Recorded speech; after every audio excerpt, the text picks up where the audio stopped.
DC Chaibasa उन दिनों हुआ करते थे अमित खरे, जो इन दिनों शिक्षा महकमे से जुड़े हैं केंद्र के। वो एक जांच शुरू करवाते हैं, अखबारों में कुछ सुर्खियां बनती हैं और 5 लोग एक PIL दाखिल करते हैं पटना हाई कोर्ट में। आप थे, लल्लन सिंह थे, शिवानंद तिवारी थे मेरे ख्याल से, और वो बिशन पटेल थे, प्रेमचंद मिश्रा, बिशन पटेल, 5 लोग थे। तब आप लोगों को इल्हाम था कि ये इतना बड़ा हो सकता है कि देखिए ये चारा घोटाला उजागर होने के 3 महीना पहले मेरे पास कुछ वेटनरी कॉलेज के लड़के आए डॉक्यूमेंट्स लेकर। उन्होंने कहा कि भारी गड़बड़ी हो रही है।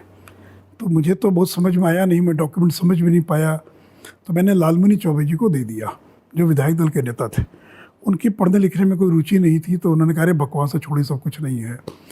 वो फाइल मैंने कहीं रख दिया, लेकिन मुझे नहीं मालूम था कि ये जो कागजात है एक दिन इतना बड़ा विस्फोट करेंगे। और बाद में जब चारा घोटाला उजागर हुआ, जब वहाँ पर विजय शंकर दुबे, अमित खरे, इन लोगों ने, तो मैं फाइल खोजने लगा, वो फाइल है कहाँ। तो बड़ी मुश्किल से 2 दिन के बाद वो फाइल मुझे मिली, और उसमें ऐसे ऐसे कागजात थे कि कैसे ये लोगों ने ट्रेजरी से जो विड्रॉ किया, सादे कागज पर लिखा हुआ है, कोषागार पदाधिकारी 1 करोड़ रुपया, 50 लाख रुपया, और वो पैसा विड्रॉ हो रहा है सादे कागज पर जो है।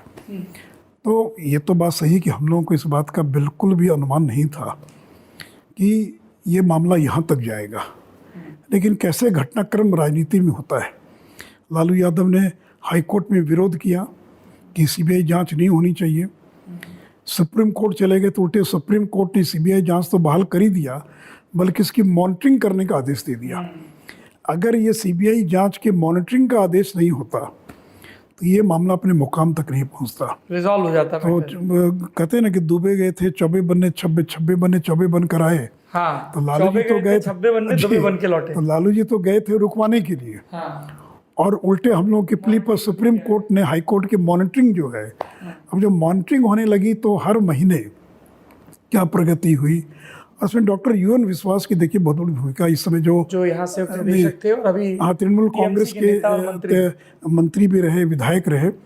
अगर राकेश अस्थाना नहीं होते, जो भी DG शायद BSF हैं जी, अगर CBI में राकेश अस्थाना नहीं होते, अगर डॉक्टर विश्वास नहीं होते, और ये पटना हाई कोर्ट की मॉनिटरिंग नहीं होती, एंड SN झा और मुखर्जी का बेंच, तो लालू यादव तो मैनेज करने में इतना माहिर था कि लालू यादव ने तो जांच का आदेश दे दिया, जुडिशियल इंक्वायरी बैठा दिया।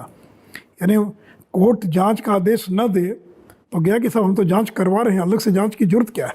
यानी क्या क्या नहीं किया होगा उसको रोकने के लिए। लेकिन तो मैंने कहा कि UN विश्वास, राकेश अस्थाना, हाईकोर्ट की बेंच, इन लोगों की सतत मॉनिटरिंग का परिणाम था कि लालू यादव बच नहीं पाए।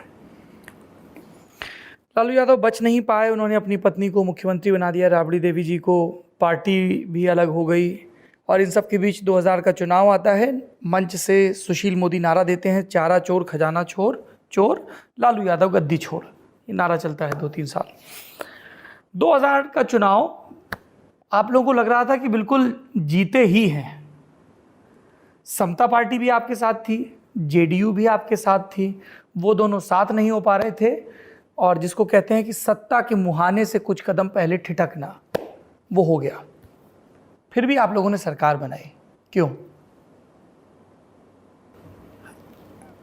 क्यों सरकार बनाई, ये मेरे लिए जवाब देना मुश्किल है, क्योंकि ये केंद्र का निर्णय था कि नीतीश जी मुख्यमंत्री होंगे और दावा पेश करना है जी। मुझे जरूर लगता था व्यक्तिगत तौर पर कि असंभव काम है, कि गैप इतना बड़ा था जी, और वो जोड़ तोड़ करने में हम सक्षम नहीं हैं। फिर भी केंद्र का निर्णय था, तो इसलिए वो निर्णय था, तो हम लोग तो, और 2000 में तो मेरी राजनीतिक समझदारी भी धीरे धीरे बढ़ती चली गई, लेकिन उसमें तो मेरी उतनी समझदारी भी नहीं थी। संसदीय कार्य मंत्री थे आप? तो संसदीय कार्य मंत्री तो बनाया गया था, तो 7 ही दिन के लिए थे। 7 दिन की सरकार थी जो है।